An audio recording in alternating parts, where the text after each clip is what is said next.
नमस्कार. मन्याड वार्ता लाईव्ह न्यूजमध्ये आपलं सहर्ष स्वागत आहे. आज कंधार शहरात तहसील कार्यालयासमोर कंधार येथील सुप्रसिद्ध हॉटेल चिंतामणी हॉटेलची अज्ञात व्यक्तीकडून मोडतोड करण्यात आली.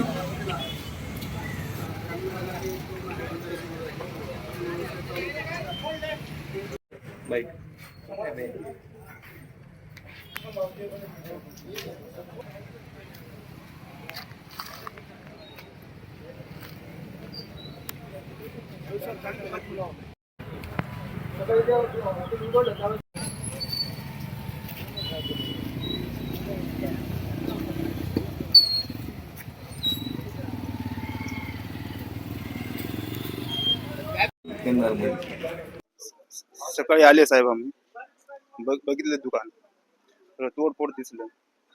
पोलीस स्टेशनला गेलं. पोलीस स्टेशन म्हणलं कारवाई करू पंचनामा ते करू म्हणलं. अगोदर इथं वादविवाद काय झाले काय वाद नाही, काहीच नाही. अचानक म्हणजे तुम्ही दुकान उघडलं आणि तुम्हाला हे दृश्य बघायला हो, दुकान उघडलं बी नाही, बघितलं बाहेरूनच. काय तुमचं नुकसान काय काय झालं? काय नुकसान आहे, तोडफोड झाली, ते तोंड केले, ते बट्टी फोडले, ते काउंटर फोडले, ते बॅनर चोरी गेले आमचं, ते नळ तोडलेत. आपण काय कार्यवाही वगैरे आता इथून पुढे काय करणार? काय तर तक्रार देणार? तक्रार द्यावं लागणार.